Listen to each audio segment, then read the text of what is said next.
গত পর্ব ছিল আরুর ঠিক করা টিউশনে তার প্রাক্তন নাহিয়ানকে দেখতে পায়। সেখান থেকে ফেরত আসে। আসার সময় তার অতীত নিয়ে ভাবনায় চলে যায় আরু। ঘরে এসে ভাইয়ের কাছে যায় আরু।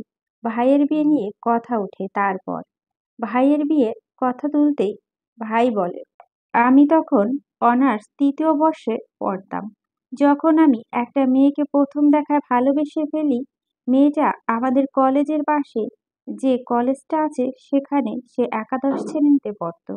আমি প্রতিদিন ওকে দেখার জন্য ক্লাস ফাঁকি দিয়ে ওর কলেজের সামনে গিয়ে দাঁড়িয়ে থাকতাম। যেন এক পলক ওকে দেখার জন্য আমার হৃদয় তোলপাড় শুরু হয়ে যেত। ভয়ে ওর সাথে কথা বলতে পারতাম না। ৬ মাস এভাবে লুকিয়ে লুকিয়ে দেখতে লাগলাম। তবে একদিন অনেক চেষ্টা করে এক বুক সাহস নিয়ে ওর সামনে দাঁড়ালাম। আমি ওকে সবটা বললাম। তখন ও আমাকে বলছে যে ও নাকি এসব রিলেশনশিপে যেতে চায় না। আমি হাল ছাড়িনি। ওকে মাঝে মাঝেই প্রপোজ করতাম। পিছন পিছন ঘুর করতাম। বেশ এভাবেই ৩-৪ মাস ঘোরাঘুরি করার পর ওর দিক থেকে পজিটিভ সিগন্যাল পেয়েছিলাম। এরপর থেকে আমাদের প্রেম শুরু হলো। বেশ কাটছিল আমাদের দিন। কিন্তু আমাদের রিলেশন যখন ৮ মাস প্রায় তখন ও অন্য আরেক রূপ দেখতে পেলাম। আগে যেখানে আমি ঘুরতে যেতে বলতাম না না করতো, ও তখন আমার কাছে নানা বাহানায় টাকা চাইতে শুরু করে। এটা কিনে দাও, আবদার করতে লাগলো। প্রথম আমি খুশি মনে মেনে নিয়েছিলাম। কিন্তু দিন দিন ওর ব্যবহার নিম্নমানের হতে লাগলো। সমস্যার বিষয় সিনক্রেট করা শুরু করলো। ও এত প্যারা দিত না পেরে আমি সিগারেট খাওয়া শুরু করেছিলাম। তখন তুই আমার ঘরে গোছাতে এসে আমার রুমে সিগারেটের ফিল্টার পেয়ে মাকে দেখিয়েছিলি আর আমি তোর সাথে রাগারাগি করলাম।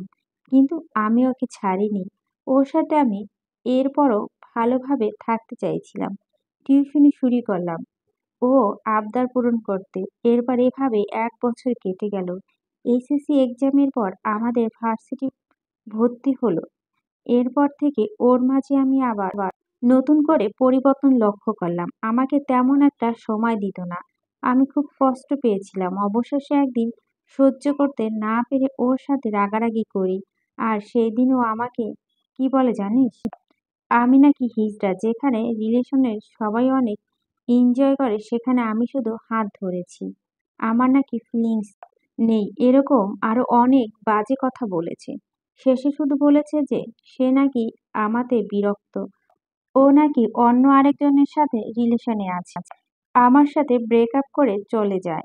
এর কিছুদিন পর জানতে পারি ওর যার সাথে রিলেশন সে আর কেউ নয়, সে আমার বেস্ট ফ্রেন্ড হাজান। বিশ্বাস করবেন, এটা শোনার পর আমার সেই মুহূর্তে মরে যেতে ইচ্ছে করছিল, কিন্তু সেটা আমি পারিনি। তবে সেই দিন আমার প্রেম, ভালোবাসা, বিয়ে এসবের উপর থেকে বিশ্বাস উঠে গিয়েছিল। আর ঠিক সেই দিন আমি সিদ্ধান্ত নিয়ে ফেলি যে আমি জীবনে বিয়ে করব না। এরপর তো জব পেলাম। পরে পড়াশোনা শেষ করে আবার একটা জব পেলাম। এই তো বেশ ভালো আছি। কি প্রয়োজন বিয়ে করা? তুই আছিস, মা আছে। বেশ কাটছে আমার জীবন। আয়নার কথা শুনে আরুর দুচোখ ভরে উঠল। ওর ভাই কতটা কষ্টে নিজের ভিতরে জমে রেখেছিল তাও বুঝতেই পারেনি। কি করে একটা মেয়ে এতটা নিচু। এইসব মেয়েদের জন্য মেয়েদেরকে ছেলেরা লোভী, স্বার্থপর, দ্রুত বলে। আর ওর ভাইকে কি বলবে বুঝতে পারছে না। কিছু না বলে দু চোখে জল নিয়ে নিজের রুমে চলে গেল। মেয়েটা কত অবহেলা করেছে আয়নাকে। এর পরও আয়না ওকে ছাড়েনি, বরং আঁকড়ে ধরে থাকতে চেয়েছিল। এসব ভাবতে ভাবতে আবার আরো নিজের ভবিষ্যতের মাঝে ডুব দিল। পুনরায় আবার অতীতের ভাবনায় চলে গেল আরু। অতীত নবীনবরণ অনুষ্ঠানে আরু নাহিয়ানকে কথা মতো শাড়ি পরে গিয়েছিল। সাদা আর গোলাপি শাড়ির সাথে গোলাপি হিজাব। একদম কৃত্রিমতাহীন। আরু ফর্সা না হলে উজ্জ্বল শ্যাম বর্ণের। অথচ সাজহীন অবস্থায় ওকে অসম্ভব মায়াবী লাগছে। কথায় আছে বাঙালি নারী রূপ নাকি বৃদ্ধি পায় শাড়িতে। কলেজে গিয়ে সানজিদার সাথে দেখা হলো। সানজিদাও শাড়ি পরেছে। ওর ফর্সা শরীরে রয়্যাল ব্লু রংটা যেন ফুটে উঠেছে। অনেক সুন্দর লাগছে, যেন আকাশ থেকে নেমে আসা কোনো অপ্সরীকে হার মানাবে সে। ইস, এখন আরও খুব আফসোস হচ্ছিল যে কেন ছেলে হলো না। ছেলে হলে এই মুহূর্তে সানজিদাকে নিয়ে ডিরেক্ট কাজী অফিসে গিয়ে বিয়ের কাজটা সেরে ফেলতো। সানজিদা রাজি না হলে মাথায় একটা পিস্তল ঠেকে বলতো, সুন্দরী তুমি বিয়ে করবা নাকি তোমাকে এই মুহূর্তে আমি এই পৃথিবী থেকে ধাক্কা মাইরা উপরে পাঠাইয়া দিব। তুমি আমার না হলে আমি তোমারে অন্য কারো হইতে দিব না। তখন সানজিদা ভয় পেয়ে সাইন করে দিত।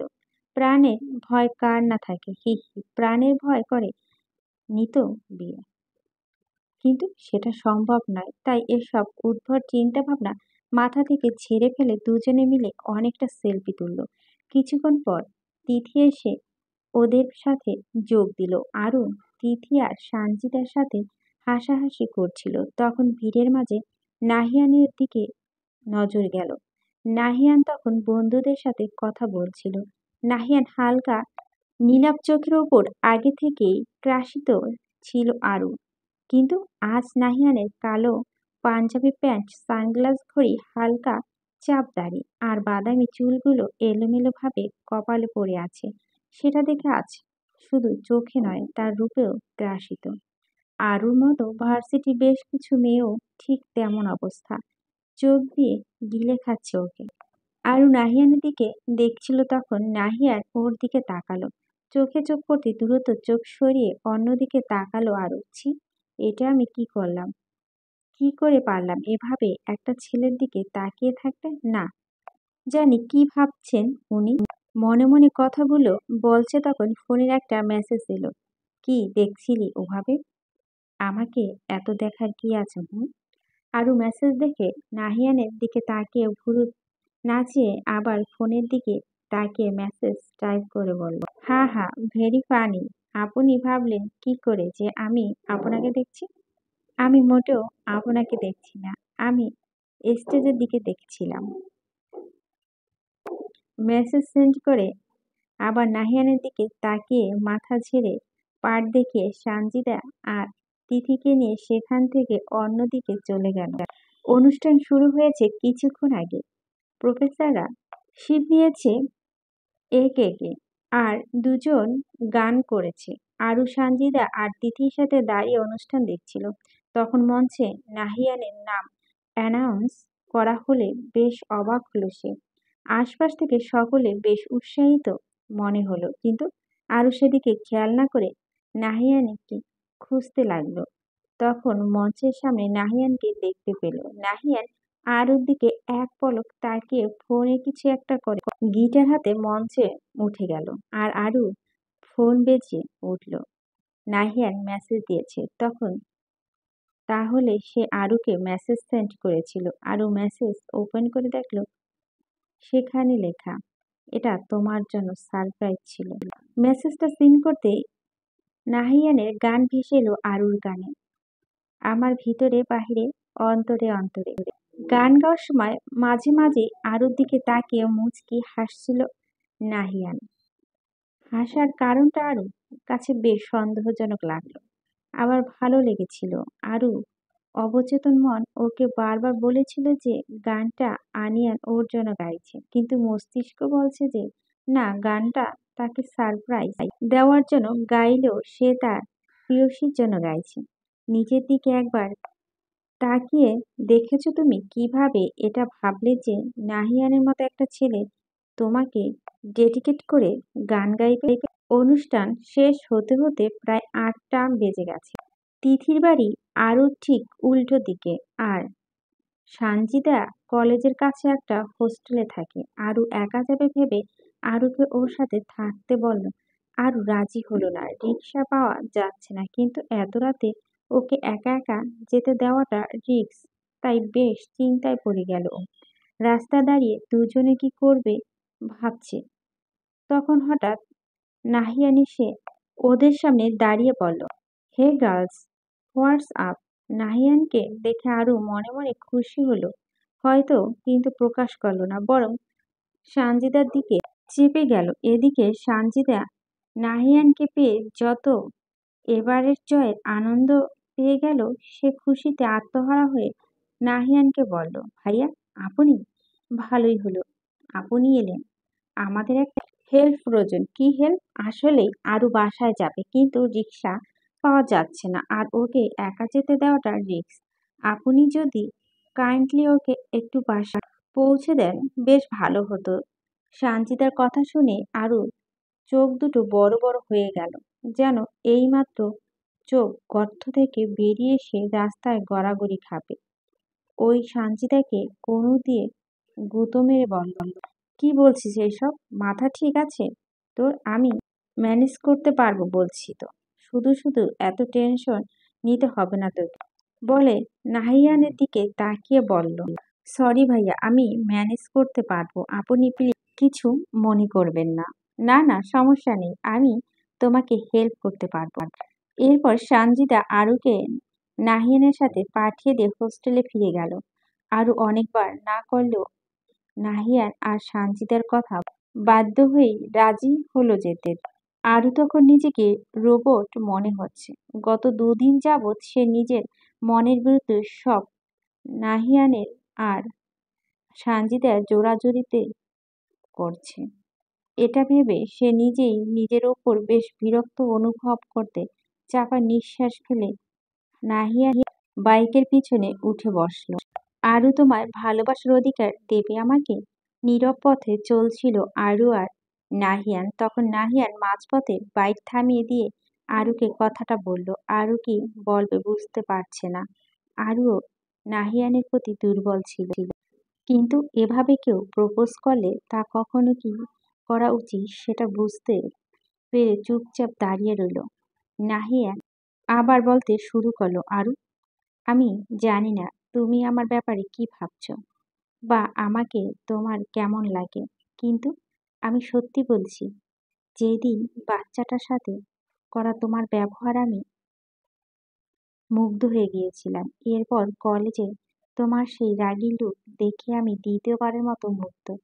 তোমার কথা বলার ধরন, কাজ, চোখ বড় বড় করে তাকানো, এসব দেখে আমি ধীরে ধীরে দুর্বল হয়ে পড়ি তোমার প্রতি। আর কাল তুমি যখন আমার ফোন ধরেছিলে না, তখন মনে হচ্ছিল আমি এক বিশাল পৃথিবীতে একা, তুমি ছাড়া আমি অস্তিত্বহীন। বুঝতে পারি যে আমি তোমাকে ভালোবেসে ফেলেছি। আরু নাহিয়ানের কথাগুলো শুনে কোনো রকম কোনো রিয়াক্ট করলো না, শুধু আস্তে করে নাহিয়ানকে বলল, আমাকে বাসায় যেতে হবে। আরু কথাটা শুনে নাহিয়ান আরুর দিকে ব্যথিত নয়নে তাকালো, কিছু না বলে বাইক স্টার্ট দিল। বাকি রাস্তাটা দুজনে কোনো কথা বলল না। আরু বাসা থেকে কিছুটা দূরে নাহিয়ানকে নামিয়ে দিয়ে বলল, নাহিয়ান সেই অনুযায়ী কাজ করলো। আরু যাওয়ার আগে নাহিয়ানকে ধন্যবাদ দিয়ে চলে গেল। বাসায় গিয়ে আরু নিজের ওপর বেশ অবাক হলো। নাহিয়ান ওকে ভালোবাসে এটা জানার পর ও খুশি হওয়ার উচিত, আর সে খুশিও, কিন্তু প্রকাশ করলো না কেন সেটা তো বুঝতে পারলো না। বাসায় ফেরার পর থেকে সে একটা নিয়ে ভাবতেই লাগলো। অবশেষে সে একটা সিদ্ধান্ত নিল, রাতে ঘুমানোর আগে নাহিয়ানকে একটা মেসেজ করে ঘুমালো। মেসেজটা ছিলে আমার, আমিও আপনাকে ভালোবাসি, জানি না কিভাবে ভালোবেসেছি। কাল তখন আপনার কথাগুলো শুনে আমার কি বলা উচিত ছিল তা আমি জানি না, তাই তখন করা ব্যবহারের জন্য আমি দুঃখিত। এরপর থেকে শুরু হয়ে গেল দুজনে একই সাথে পথ চলা, ফোনে মেসেজিং, কথা বলা, কলেজের সকলের থেকে লুকিয়ে লুকিয়ে প্রেম করা, মাঝে মাঝে ঘুরতে যাওয়া। আরু আর নাহিয়ানে দুজনে চেয়েছিল ওদের রিলেশনের কথা সকলের থেকে লুকিয়ে রাখবে, কিন্তু এরপর নাহিয়ান ওর মাকে সব জানিয়েছিল। আর এদিকে মায়ের সাথে আরু দেখা করিয়ে দেয়। এরপর থেকে মাঝে মাঝে নাহিয়ানের মায়ের সাথে আরুর কথা হতো। বেশ চলছিল তাদের দিন, সব ঠিকঠাক চলছিল, কিন্তু হঠাৎ একদিন কি থেকে কি হয়ে গেল তা আরু বুঝতেই পারল না। সেদিন আরু আর নাহিয়ানের দেখা করার কথা ছিল। কথা মতো জায়গায় আরু অপেক্ষা করছিল, কিন্তু নাহিয়ান এলো না। তার বদলে ও মেসেজ দিল। সেটা দেখে আরু পায়ে নিচ থেকে মাটি সরে গেল। নাহিয়ানকে এই কয়েকদিনে আরু বেশ ভালোবেসে ফেলেছিল, হাজার রঙিন স্বপ্ন বুনেছিল, কিন্তু একটা মেসেজ সেই সকল স্বপ্ন এক এক করে ভেঙে কাচের মতো গুঁড়িয়ে দিল। আরু, আজ তোমার সাথে কথা থাকলেও আমি আসছি না, কারণ আমি তোমার সাথে দেখা করতে চাই না। শুধু দেখা নয়, আমি চাই না যে তুমি আমার সাথে কোনো রকম যোগাযোগ করো। তোমার মুখ দেখতে চাই না আমি, কারণ আমি অন্য কাউকে ভালোবাসি আর তার সাথে সারা জীবন কাটাতে চাই। তোমার সাথে এতদিন যেটা করছি সেটা তোমার উপর প্রতিশোধ নিতে করেছিলাম, কারণ তুমি সেদিন আমার সাথে রেগে কথা বলছিলে, আমার বন্ধুকে অপমান করেছিলে। এমনি এমনি তোমারে ছেড়ে দিতাম কি করে বলো? তাই ছোটখাটো একটা শাস্তি দিলাম। আর আই থিঙ্ক পরের বার কাউকে অপমান করা বা কাউকে রেগে কথা বলার আগে এই শাস্তির কথা মনে রাখবে তুমি। ও, আরেকটা কথা বলতে ভুলে গিয়েছি, তোমাকে পটানোর চ্যালেঞ্জ নিয়েছিলাম বন্ধুদের সাথে। খোদা হাফেজ। আরও সেদিন বাকরুদ্ধ হয়ে গিয়েছিল, সামান্য রেগে কথা বলা আর বন্ধুদের অপমান করার জন্য এত বড় শাস্তি। আরও করা অপমানটাই শুধু দেখলো, ওর বন্ধু যে ওকে একটা জঘন্য কাজ করতে বলে সেটা দেখলো না। আর আরও রাগটা দেখলো, ভালোবাসাটা কি নাহিয়ানের চোখে পড়েনি? কি করে পারলো সে এরকম করতে? আর চ্যালেঞ্জ চ্যালেঞ্জ নিয়ে একটা মেয়ের সাথে ভালোবাসা অভিনয় করে তার মন ভাঙা কি তার বিন্দু পরিমাণ খারাপ লাগেনি? এতটা নিষ্ঠুর মানুষ কি করে হতে পারে? খুব ভেঙে পড়েছিল আরু। চোখের জলে বাঁধ ভেঙে অনবরত ঝরতে শুরু করে। রাস্তায় কাঁদতে কাঁদতে হঠাৎ করে হুঁশ ফিরে আসে। এরপর কোনো রকম বাসায় ফিরে দরজা আটকে খুব কেঁদেছে, কিন্তু কাউকে বুঝতে অবধি দেয়নি। এরপর যাতে আর নাহিয়ানের সামনে পড়তে না হয়, তাই কলেজে যাওয়া বন্ধ করে দেয় আর ভাই আয়ানের মাধ্যমে ট্রান্সফার নিয়ে অন্য কলেজে অ্যাডমিশন নেয়। ভাবনার শেষে বাস্তবে ফিরে এলো আরু। নাহিয়ানকে ধোঁকা দিলেও ও মনে নাহিয়ানের জন্য আজও হয়তো ভালোবাসা জমে আছে। সেগুলো নাহিয়ানকে চোখের সামনে দেখে মাথাচাড়া দিয়ে উঠবে। যেমন একদিন নাহিয়ানকে দেখে ওর অতীত এখনো মাথায় ঘুরে বেড়াচ্ছে। তাই ও একটা সিদ্ধান্ত নিয়েছে যে এই টিউশনটা ছেড়ে দিবে। আর আজই ও ফারিহা বাবা মায়ের সাথে কথা বলবে। তাই ফারিহাদের বাসার উদ্দেশ্যে রওনা দিল ওর। বাসার সামনে এসে মনে প্রাণে আরু চাইছে যেন নাহিয়ানের সামনে না পড়ে। বাসা ঢোকার আগে নিজে চশমা খুলে ব্যাগে রাখলো, কারণ চশমা পরার অবস্থায় নাহিয়ান আরুকে দেখে অভ্যস্ত ছিল। যদি চিনে যায়। কলিং বেল বাজলে আজ দরজা খুলে দিল ফারিহার মা কাজিন ফাতেমা। আরুকে দেখে এসে ভিতরে আসতে বলে, সেই সাথে গতদিন ফেরত যাওয়ার জন্য দুঃখ প্রকাশ করলো। স্টাডি রুমে আরু মনোযোগ দিয়ে ফারিয়াকে পড়াচ্ছিল। ফারিয়া পড়ার ফাঁকে ফাঁকে বিভিন্ন প্রশ্ন করলো, গল্প করত, আর আরু সেগুলো উত্তর দিয়ে ওর গল্প শুনতো। কারণ বাচ্চাদের অতিরিক্ত চাপ দিয়ে পড়াশোনা করাতে নেই, কারণ চাপ দিয়ে পড়ানো থেকে তাদের সতেজ মন যে শিক্ষা দেবে সেটাই তারা ইজিলি ক্যাপচার করে নিতে সক্ষম। ফারিয়া একটা ম্যাথের শেষ করে আরুর দিকে তাকিয়ে জিজ্ঞেস করল, আচ্ছা মিস, তুমি জানো তোমার নাম কি? কি বলছিলে? আমি না ভুলে গেছি। তাই? আচ্ছা, আমার নাম মনে রাখতে তোমার অসুবিধা হলে তুমি আমায় শুধু মিস বলে ডেকো। কিন্তু মিস, আপনার নামটা তো আমার চাচ্চু জানতে চেয়েছে। কে তোমার চাচ্চু? ও, তুমি তো জানো না, আমার চাচ্চুর নাম নাহিয়ান। চাচ্চু এখানে থাকে না, চাচ্চু সিলেট থাকে। নাহিয়ান শুনতে চেয়েছে। শুনে আরু বেশ অবাক হলো। নাহিয়ান কেন ওর নাম জানতে চাইবে? সে কি কিছু অনুমান করতে পেরেছে, নাকি চিনতে পেরে গেছে? আবার কি তাহলে 5 বছর আগে সেই সামান্য ভুলের প্রতিশোধ নিবে নাহিয়ান? সেই দিন ফোনে একটা মেসেজ দিয়েছিল আর সামনে আসতে নিষেধ করেছিল। সেখানে আরু ওর বাসায় চলে এসেছে। এইবার নিশ্চয়ই সে আরো বড় শাস্তি দেবে। কথাগুলো ভেবেই আরু মাথা ভন ভন করতে লাগলো। আরুকে চুপচাপ থাকতে দেখে আবার জিজ্ঞেস করলো, মিস, বলো না তোমার নাম কি? আরু কি বলবে বুঝতে পারছিল না। তখন পিছন থেকে ফারিয়ার মায়ের কণ্ঠ পেয়ে স্বস্তির নিঃশ্বাস ফেলে। ফারিয়া, তুমি মিসকে কেন জ্বালাচ্ছ? মায়ের গলা পেয়ে ফারিয়া চুপসে গিয়ে সোজা হয়ে বসলো আর মিসের কাজিন ফাতেমা সেখানে এসে আরুর সাথে কথা বলতে লাগলো ফারিয়ার পড়াশোনার ব্যাপারে। আরু মিসেস কাজিন ফাতেমা কে প্রাইভেট ছাড়া কথা বলতে যাবে তার আগে মিসেস কাজিন ফাতেমা আরুর দিকে একটা খাম এগিয়ে দিয়ে বলল, আরু, এটা রাখো। এটা কি? এটা তোমার টিউশনির টাকা। আসলে তুমি মাসের শেষের দিকে এসে টিউশনি শুরু করেছ, আর আগামীকাল মাস শেষ হয়েছে, আর তোমার টাকার প্রয়োজন হতে পারে। তাই এর বিপরীতে আরু আর কিচ্ছু বলতে পারল না। আবার টিউশন ছাড়া কথা বলতে পারছে না, এরকম দোটানায় পড়ে গেল। ভাবতে ভাবতে সেই দিনের মতো টিউশন শেষ করলো আরু। তবে একটা জিনিস বেশ স্বস্তি পেল, যে আজ নাহিয়ানের সামনে পড়তে হলো না। ফারিয়া, তোমার টিচারের নাম কি শুনেছ?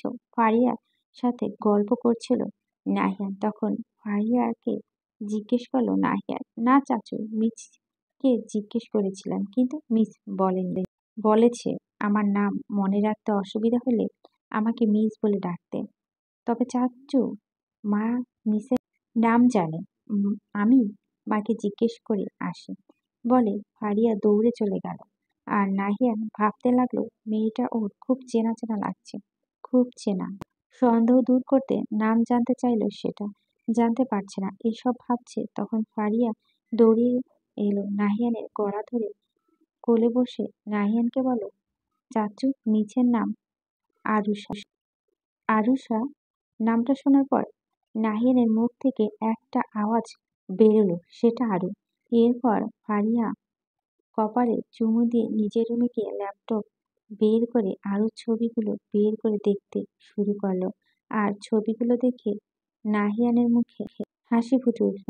আরু টিউশনি শেষ করতে করতে সন্ধ্যা নেমে এসেছে। সূর্য ডুবে অনেকক্ষণ। সোডিয়াম আলোতে ফুটপাত দিয়ে হাঁটতে মন্দ লাগছে না, বরং অন্যরকম একটা ভালো লাগা কাজ করছে। মাঝে মাঝে একা রাস্তা দিয়ে হাঁটার মজাটাই আলাদা। হঠাৎ রাস্তার পাশে একটা ভ্যান বাদাম দেখে খুব ইচ্ছে হলো বাদাম খাবার। অনেকদিন রাস্তা হাঁটতে হাঁটতে বাদাম খাওয়া হয় না। নিজের ইচ্ছেটাকে দমিয়ে না রেখে তার প্রাধান্য দিয়ে বাদাম কিনে নিল। একদম বাদাম খেতে খেতে বাসার দিকে রওনা দিল। সারপ্রাইজ! আরু দরজা খুলে বাসায় প্রবেশ করতে অনেকগুলো মানুষ একসাথে জোরে চিল্লিয়ে উঠল। আর আরু ভয়ে চমকে উঠল। আরুকে এভাবে কেঁপে উঠতে দেখে সকলে একযোগে হো হো করে হেসে উঠল। আর আরু চোখ বড় বড় করে বাড়ির ভিতরে লোকজনকে দেখতে লাগলো। পুরো বাসা কাজিনদের দ্বারা ভর্তি। এভাবে সকলকে দেখে মুহূর্তে সকল ক্লান্তি আর মন খারাপ দূর হয়ে গেল। আরু রেসপন্স না পেয়ে আবিদ ভাইয়া বলে উঠল, কি রে পেতনি, আমরা এসেছি, তুই খুশি হসনি? আবিদের কথা আরু ঠোঁটে হাসি ফুটে উচ্ছ্বাসিত হয়ে বলল, খুশি হইনি মানে? জানো, বাসা ফিরে এভাবে সারপ্রাইজ পেয়ে আমার ক্লান্তি আর মন খারাপ সব দূর হয়ে গেছে। তাই নাকি? তাহলে এতক্ষণ আপনার মুখে কোনো কথা ছিল না কেন মিস হিমা? আরে হঠাৎ করে এত বড় সারপ্রাইজ হজম করতে সময় লেগেছে। তাই এত বড় সারপ্রাইজ যখন নিয়ে এসেছো, সাথে হজমের জন্য কিছু নিয়ে এলে তো এত সময় লাগতো না। বলতে বলতে দরজা আটকে ভিতরে প্রবেশ করলো আরু। ভিতর ঢুকে আরেক দফা চমক পেল সে, কারণ সোফায় বসে আছে ওর মামার মা। সকলকে সালাম দিয়ে কুশল বিনিময় করে নিজের রুমের দিকে পা বাড়ালো আরু। ফ্রেশ হয়ে এসে দেখে শাহিরা আপুও এসেছে। প্রথমে সকলকে দেখে খুশি হলে এখন বিষয়টা বেশ খটকা লাগছে আরুর। হঠাৎ করে সকলে এখানে, তবে আজ কি বিশেষ কোনো দিন? ভাবতে ভাবতে অন্যমনস্ক হয়ে রুমের বাইরে আসতেই খুব জোরে ধাক্কা খেলো। মাথা হাত বুলাতে বুলাতে মাথার উপর তুলে তাকাতেই দেখলো ওর সামনে নাকে হাত দিয়ে বিরক্ত মুখ নিয়ে দাঁড়িয়ে আছে রায়হান ভাইয়া। কিরে, চোখ কি পায়ের নিচে নিয়ে হাঁটিস? তোর সামনে যে একটা মানুষ দাঁড়িয়ে আছে সেটা কি চোখে পড়ে না? দিলি তো আমার নাকে 12টা বাজিয়ে। আমার বাসায় আমি চোখ মাথায় নিয়ে হাঁটি আর পায়ের নিচ দিয়েই হাঁটি, তাতে তোমার কি? তুমি দেখে চলতে পারো না? নিজের চোখ আসমানে আর আমাকে বলতে এসেছে, বলে রায়হানের পায়ে পাড়া দিয়ে রান্নাঘরে ছুটে গেল আরু। আর রায়হান আরুর কাণ্ডে অবাক হয়ে তাকিয়ে থেকে হাসতে হাসতে রুমে প্রবেশ করলো। রায়হান আরুর মামাতো ভাই। আরু থেকে প্রায় 2 বছরের বড়। তবে আরুর সাথে সবসময় ঝগড়া লেগেই থাকে ওর। ক্ষুদ্র থেকে অতি ক্ষুদ্র বিষয় নিয়েও দুজনের ঝগড়া লেগেই থাকে। অপরদিকে ফারিহা থেকে আরুর নাম শোনার পর থেকে নাহিয়ান সেই যে দরজা আটকে ল্যাপটপ নিয়ে বসে আছে, এখন অবধি ল্যাপটপের সামনে বসেই আছে। তবে দৃষ্টি ফোনের স্ক্রিনের দিকে। আরুর নাম সেভ করা একটি নাম্বারে ফোন দিতে চাইছে, কিন্তু বিবেক বাজছে। আরু যদি আজও জিজ্ঞেস করে যে এতদিন পর কি মনে করে ফোন দিলেন, তখন কি বলবে? ওর কাছে তো কোনো উত্তর নেই। হ্যাঁ না করতে করতে অনেক আশা নিয়ে ডায়াল করলো আরুর নাম্বারে। কিন্তু হায়, নাহিয়ানের সকল আশা জল ঢেলে দিয়ে ফোনের ওপাশ থেকে বলা হচ্ছে যে ফোন সুইচড অফ। তার মানে আরু আগের সিম বন্ধ করে ফেলেছে। নাহিয়ান হতাশ হয়ে ফোন রেখে চোখ বন্ধ করে শুয়ে পড়ল। হঠাৎ মাথায় কিছু একটা আশা লাফিয়ে বিছানা থেকে নেমে ফারিহাকে ডাকতে শুরু করলো। ফারিহা রুমে এলে ফারিহাকে ওর মায়ের ফোন নিয়ে আসতে বলল। সে ফোন নিয়ে এলো আর নাহিয়ান সেখান থেকে খুঁজে খুঁজে আরুর নাম্বার বের করলো। এরপর নিজের ফোনে নাম্বার নিয়ে আবার ফোন করলো, কিন্তু এবারও সেই একই অবস্থা, ফোন সুইচড অফ।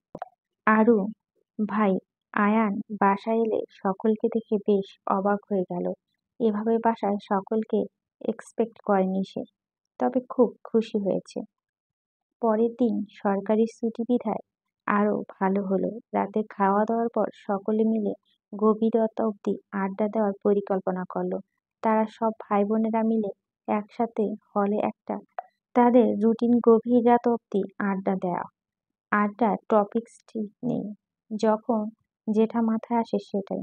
এদিকে রায়হান আরুর ঘরে গিয়ে বাদামের প্যাকেট দেখে বাকি সকলকে বাদাম খাওয়ার জন্য আমন্ত্রণ জানালে সবাই ছুট লাগলো, সাথে ওরও। সবাই আসার পর বাদামের প্যাকেট খুলে সকলের দিকে এগিয়ে দিতে সকলে বাদাম ভেবে খোসা হাতে নিয়ে একে অপরের মুখ দেখাদেখি করতে লাগলো। আর রায়ান বোকার মতো তাকিয়ে রইল। এদিকে সকলের কাণ্ড দেখে পিছন থেকে আরু পেট চেপে ধরে হাসতে লাগলো। আরুকে এভাবে হাসতে দেখে রায়হান রেগে ওকে বলল, বাদামের খোসা কি প্যাকেটে করে এভাবে সুন্দর করে সাজিয়ে রাখা জিনিস?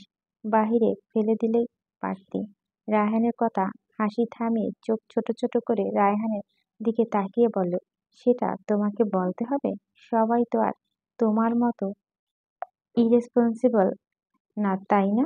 বাদামের খোসাটা রাস্তায় ফেললে রাস্তা অপরিষ্কার হবে, আর এর ফলে কি হবে বলো তো? পরিবেশ দূষণ হবে, আর পরিবেশ দূষণ হলে নানান রোগ জীবাণু আশেপাশে ঘোরাঘুরি করতে করতে একসময় আমাদের শরীরে প্রবেশ করে রোগের সৃষ্টি করবে। এতে করে তো আমাদের কষ্টই হবে, সাথে আমাদের দেশের মানুষের। তাই তাই as a responsible citizen of Bangladesh আমি কি করে পারি নিজের সাথে সাথে দেশের মানুষের এত বড় ক্ষতি করতে বলো? আর কথা হচ্ছে আমি এখানে রেখেছি তো তুমি দেখতে পারতে যে এর ভিতরে কি আছে, এরপর সকলে ডাকতে পারতে। যদি বাদাম না হয়ে এর ভিতরে আমি অন্য কিছু নিয়ে আসতাম, তখন কি করতে? তোর এই সব আজইরা প্যাচাল বাদ দিবি প্লিজ অরু। আর শোন, আমি বা এখানে যারা আছে আমরা কেউ বাচ্চা না যে আমাদের এভাবে বোঝাতে হবে।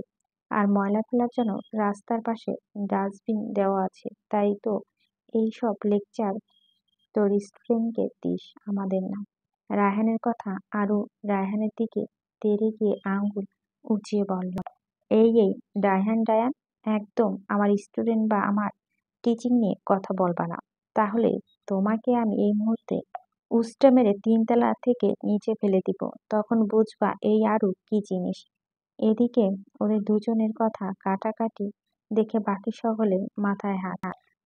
তারপর আয়ান আর আবিদ মিলে দুজনে ধরে এদের ঝগড়া মিটিয়ে দিয়ে দুজনকে সেখান থেকে সরিয়ে আনলো। আয়ান পড়াশোনার শেষ, ভালো একটা চাকরিও করছে, বিয়ে শাদী করার চিন্তা ভাবনা শুরু করে দেয়। শোন, আমরা একটা মেয়েকে দেখেছি, তুই রাজি থাকলে ওদের সাথে কথা পাকাপোক্ত করা হবে। খাবার খেতে বসে মামা কথা শুনে বিষম খেল আয়ান। আর আরু অবাক হয়ে মামার দিকে তাকালো। এবার তার কাছে সকলে আসার আসল কারণ ক্লিয়ার হলো। আরু আয়ানের পাশে বসেছিল, তাই ভাইয়ের দিকে পানির গ্লাস এগিয়ে দিল আর আয়ান আরুর দিকে করুণ চাহনি দিয়ে তাকিয়ে পানির গ্লাস হাতে নিল। আয়ানের এই চাহনির মানে আরু বুঝতে পারল, কিন্তু কি করবে সেটা ভেবে মাথা খারাপ হওয়ার জোগাড়। তাই খাওয়া ছেড়ে রুমে চলে এলো আরু। এদিকে ভাইয়া সমস্যা বুঝতে পারছে, আবার অন্যদিকে মায়ের কথাগুলো কানে বাজছে। কি করবে ভাবছে আর রুমের মধ্যে পায়চারি করছে। এমন সময় রায়ানের গলা শুনে পেয়ে পিছন ফিরে তাকালো। কি রে, তার ছেঁড়া পাবলিক না খেয়ে চলে এলি যে? রায়ান ভাইয়া প্লিজ, এখন আমার মোটো মুড নেই তোমার সাথে ঝগড়া করার, তাই প্লিজ উল্টোপাল্টো কথা বলে মাথা গরম করে দিও না। আরু সিরিয়াস কিছু নিয়ে টেনশনে আছে বুঝতে পেরে রায়ান আরু হাত ধরে সামনাসামনি বসে বলল, কি হয়েছে আরু, আমাকে বলতো। কিছু নিয়ে কি তুই টেন্স? আয়ান ভাইয়ের বিয়ের কথা শোনার পর থেকে দেখছি তুই কি যেন চিন্তা করছিস। কি হয়েছে আমাকে খুলে বলতো। তখন আরো রায়ানের দিকে করুণভাবে তাকিয়ে বলল, আমি বলতে পারবো না, প্লিজ আমাকে জোর করো না। আচ্ছা, তবে আমি একটা কথা বলতে পারি, ভেবেচিন্তে পদক্ষেপ নিবি। যাই ভাবিস বা করিস আয়ান ভাইয়ের ভালোর দিকটা ভেবে করিস। রায়ানের কথা আরো হ্যাঁ সূচক মাথা নেড়ে সেখান থেকে উঠে দাঁড়ায়। এরপর রায়হানের দিকে তাকিয়ে একটা হাসি দিয়ে বলল, থ্যাঙ্কস ডায়ান, তুমি তখন সকলকে বাদামের কথা বলে বোকা বানিয়ে দাও।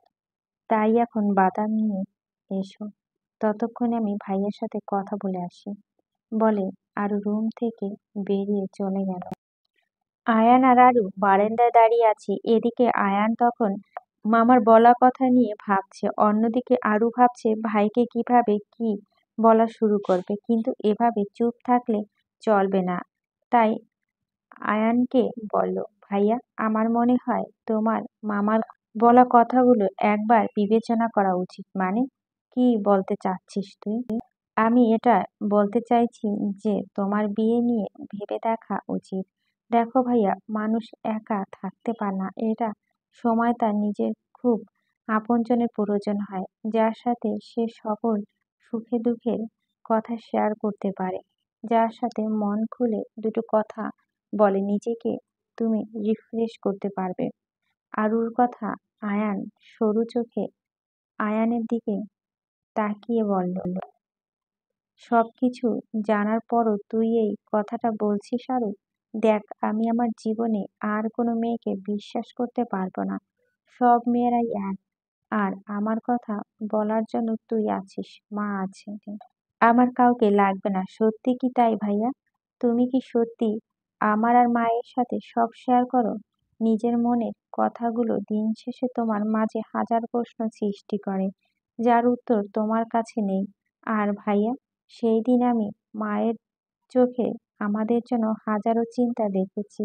মাও চায় তুমি সুখে থাকো ভাইয়া। সবাই এক না, সবার ধোঁকা দেয় না। কেউ কেউ তোমায় আঁকড়ে বাঁচতে চায়, আর তার বিপরীতে তুমি তাকে সামান্য ভালোবাসা দিলেই দেখবে সে তোমার জন্য নিজের পৃথিবী বিসর্জন দিতে রাজি। আর হ্যাঁ, মেয়ে দেখলেই বিয়ে করা যায় না ভাইয়া। তুমি মেয়েটার সাথে কথা বলো, এরপর যদি তোমার মনে হয় যে তুমি বিয়ে করতে চাও না, তবে আমরা কেউ তোমায় জোর করব না। কিন্তু আমি চাই না অন্য কাউকে ধোঁকা দিতে। ধোঁকা দিতে কে বলছে? তুমি বিয়ের আগেই তাকে জানিয়ে দিবে তোমার অতীত সম্পর্কে। কিন্তু আরো বোঝার চেষ্টা কর, আমি পারবো না আর কোনো মেয়েকে বিশ্বাস করতে। ওকে, তাহলে শোনো, তোমার একটা গল্প শোনাই বলে আরো নিজের আর নাহিয়ানের কাহিনী ভাইয়াকে বলল, কিন্তু তাদের দুজনের নাম গোপন করলো। গল্প বলতে গিয়ে আরু চোখে পানি চলে এলো, কিন্তু সে মাথা নিচু করে বলেই চলছে। গল্প বলার শেষে মাথা তুলে আয়ানের দিকে তাকালো। আয়ান তখন অবাক চোখে আরুর দিকে তাকিয়ে আছে। এরপর আরুর দিকে তাকিয়ে বলল, তোর সাথে এত কিছু ঘটে গেছে আর তুই আমাদের কিছুই বুঝতে দিসনি পর্যন্ত। আয়নের কথায় কিছুটা অপ্রস্তুত হয়ে জোরপূর্বক হাসি দিয়ে আরু বলল, কি বলছো ভাইয়া? আমার সাথে ঘটে যাবে কেন? আমি তো জাস্ট একটা গল্প তোমায় বললাম। আমাকে শেখাতে আসিস না রে আরু। কোনটা গল্প আর কোনটা সত্যি সেটা বোঝার ক্ষমতা আমার আছে। আয়ানের গম্ভীর আওয়াজ ওরু ভয় পেয়ে গেল। এরপর আস্তে করে বলল, সরি ভাইয়া। আরু ভেবেছিল ওর ভাই রেগে যাবে, থাপ্পড় বা বকাবকি করবে, কিন্তু ওকে অবাক করে দিয়ে আয়ান বলে উঠল, কি করে এতটা চেঞ্জ হয়ে গেলি তুই আরু? যেই তুই আগে সামান্য হাত কেটে গেলে বা কোনো কিছু ভেঙে নষ্ট হয়ে গেলে কেটে কেটে পুরো বাসা পারলে মাথা উঠাবি, সেই তুই এত কিছু হয়ে যাওয়ার পরও একটা শব্দ পর্যন্ত করিসনি, কাউকে বুঝতে পর্যন্ত দিসনি নিজের মনের অবস্থা। সত্যি আমার সেই দিন সেই ছোট্ট বোনটা আজ অনেক বড় হয়ে গেছে। সত্যি সব মেয়ে এক না, সবাই ধোকা দেয় না। কেউ কেউ আছে যে ভালো ভালো আঁকড়ে বাঁচতে চায়, আর তার প্রমাণ আমার বোন। আমি বিয়ে করব আরো, কিন্তু এমন কাউকে যে আমার কষ্ট বুঝতে পারবে, আমার অতীত জেনেও আমাকে গ্রহণ করতে রাজি হবে। আয়নের কথা আরু কান্না ভেজা চোখে হাসি উঠল, সাথে ঠোঁটে বিশ্বজয়ের হাসি। এই উচ্ছ্বাসের সাথে বলে উঠল, সত্যি ভাইয়া তুমি বিয়ে করবে? তাহলে আমি মাকে বলি, মেয়ে দেখতে। হুম, বলে আয়ন বোনের মাথায় হাত বুলিয়ে দিয়ে মাথায় চুমু দিয়ে অতি আদরে বুকে আগলে নিল বোনকে। সত্যি নিজের বোনটা আজ অনেক ম্যাচিউর মনে হচ্ছে। কবে কখন এত বড় হয়ে গেল তা বুঝতেও পারিনি আয়ান। কেউ ওর এই ফুলের মতো বোনের ভালোবাসা উপেক্ষা করে চলে গেছে ভাবতে তার উপর আয়ানের হাসি পেল, আর নিজেকে পৃথিবীর সব থেকে ভাগ্যবান ভাই মনে হলো।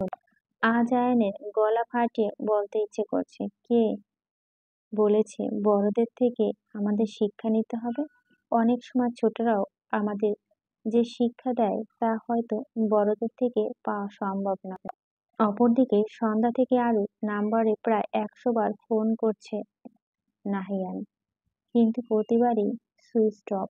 নাহিয়ানের এখন আরুকে পৃথিবী থেকে সব থেকে ইরেসপন্সিবল বলে মনে হচ্ছে। হঠাৎ করে কিছু একটা মনে হতে নাহিয়ানের বুকটা কেঁপে উঠল।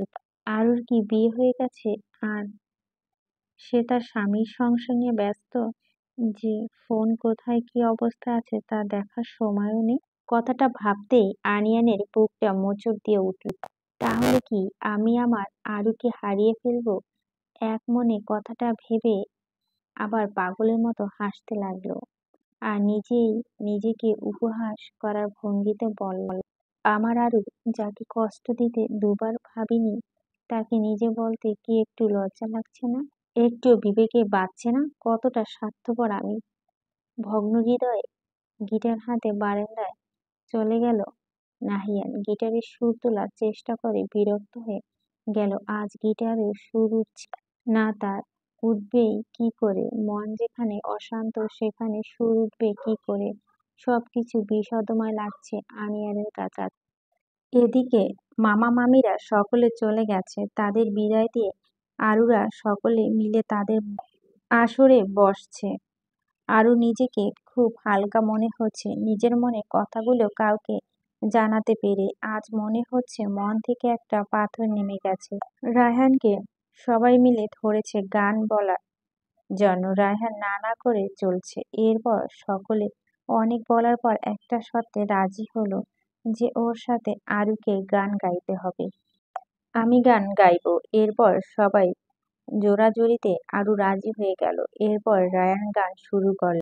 গান শেষে আরু দৌড়ে সেখান থেকে চলে গেল। প্রথমে সকলে হাততালি দিল। আরু কাজে সবাই বেশ অবাক হয়ে আরুর পথের দিকে তাকিয়ে আছে। বারান্দায় দাঁড়িয়ে চোখে জল ফেলছিল আরু। আজ গান বলার সময় আরু নাহিয়ানের কথা মনে পড়ছিল। নাহিয়ান ওকে গান করে প্রপোজ করেছিল, আর মাঝে মাঝে নানা গান শোনাতো। তার মাঝে এটাই একটা গান যেটা আরু আর নাহিয়ান একসাথে গাইতো। এই গানটা দুজনের অতি পছন্দের গান। এসব ভাবছিল তখন রায়ান আরু পিছে এসে দাঁড়ালো। পকেটে দুহাত রেখে ভাবলেশহীন আকাশের দিকে তাকিয়ে বলল, আরু কাঁদছিস কেন? তুই কি কোনো কারণে আমার সত্যের কারণে কষ্ট পেয়েছিস? রায়ানের কথায় আরু রায়ানের দিকে না তাকিয়ে আকাশের দিকে তাকিয়ে চোখ মুছে নিল। এরপর রায়ানের দিকে ফিরে হেসে বলে, তেমন কিছু না ভাইয়া, এমনি। বলেই সে সেখান থেকে চলে এলো। আর রায়ান আরুর দিকে তাকিয়ে দীর্ঘশ্বাস ফেলে পকেটে দুহাত দিয়ে আগের ভঙ্গিতে দাঁড়িয়ে রইল। রায়ান আর আরু বিয়ে নিয়ে সেই দিন রায়ানের বাবা আর মায়ের কথা বলতে শোনে রায়ান। আগে থেকেই আরুকে নিয়ে এমন কিছু ভাবনা না এলেও সেই দিনের পর থেকে আরুকে নিয়ে ভাবতে শুরু করেছে রায়ান। আর এই কয়েকদিনে যে রায়ান আরুর প্রতি দুর্বল হয়ে পড়েছে সেটা বুঝতে বাকি নেই ওর। আরুকে ভালো না লাগার মতো কিছু নেই না, তবে যেমনই হোক চেহারা একটা অন্যরকম মায়া আছে, যার জন্য ওকে দেখলে যে কেউ ওর মায়ায় জড়িয়ে পড়তে বাধ্য। আরুকে এভাবে কাঁদতে দেখে রায়হানের খুব কষ্ট হচ্ছে। আর নিজের কষ্টটাকে এখন লুকিয়ে রাখার একমাত্র উপায় হচ্ছে সে একা থাকা। একাকিত্ব মানুষের এমন একটা বন্ধু যে সকল দুঃখে কষ্টে নিজে মাঝে চুষে নিয়েও তোমার মন খারাপের নিমিষে উধাও করে দিতে সক্ষম। অপরদিকে মামা মামির সামনে মাথা নিচু করে বসে আছে আরু। এই মুহূর্তে নিজেকে খুব একা আর অসহায় লাগছে ওর। ওর ভাই সবকিছু জেনে মনের অবস্থা বুঝতে পেরেও কি করে পারলো এমন একটা কাজ করতে? আয়ান বিয়ে করতে রাজি, কিন্তু তার কিছু শর্ত আছে। যেসব শর্ত মানলেই তবেই সে বিয়ে করবে। তার আগে একটা হলো আরুর বিয়ে। হ্যাঁ, আরুর মামা মামি আরুকে নিজেদের পুত্রবধূ করার জন্য এসেছে।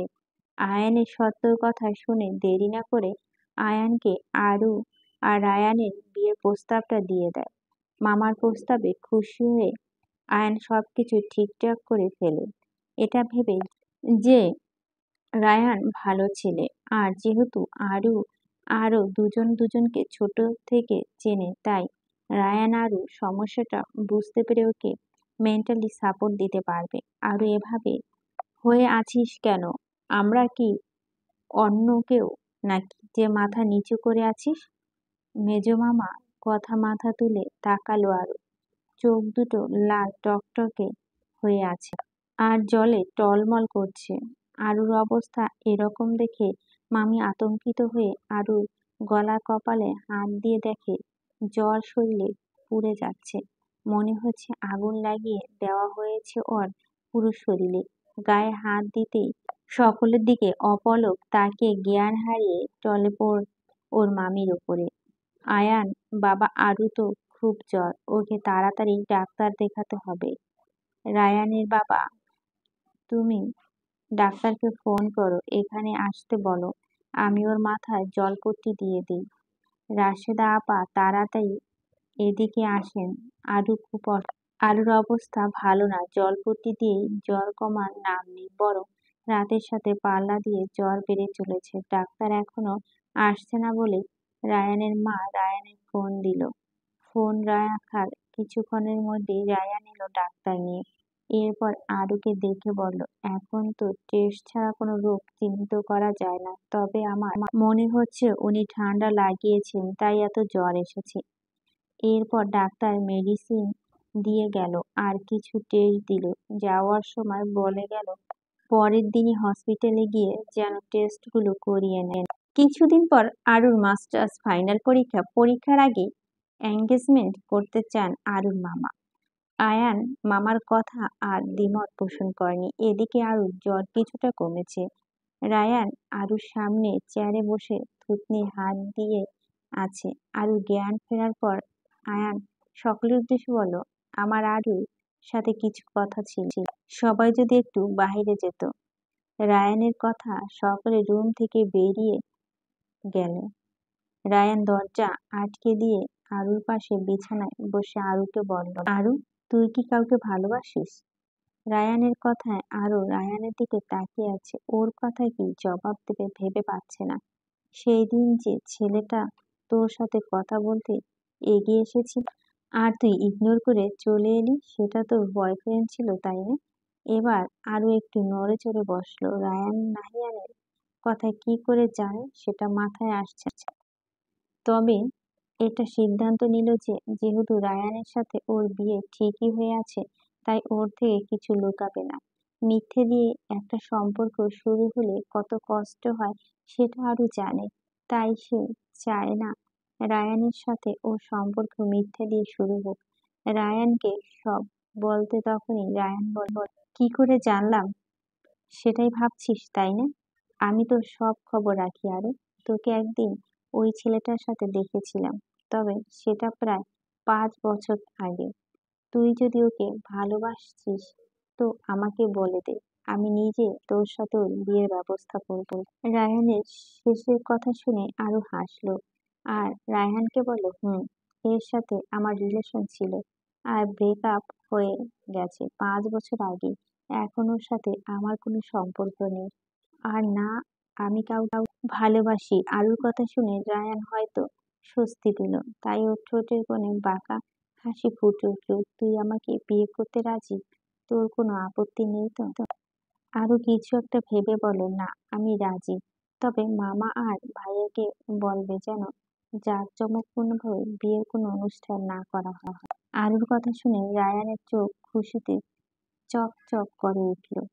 ওর খুশি মাখা মুখের দিকে আরু মুগ্ধ নয়নে তাকিয়ে বলে, উত্তেজনা আরুর কপালে চুমুকে দিয়ে বসলো। আর আরুর চোখ বড় বড় করে তাকায়। আরুকে এভাবে তাকাতে দেখে হয়তো রায়ান বেশ লজ্জা পেয়েছে, তাই মাথা চুলকে কিউট একটা হাসি দিয়ে রুম থেকে বেরিয়ে গেল।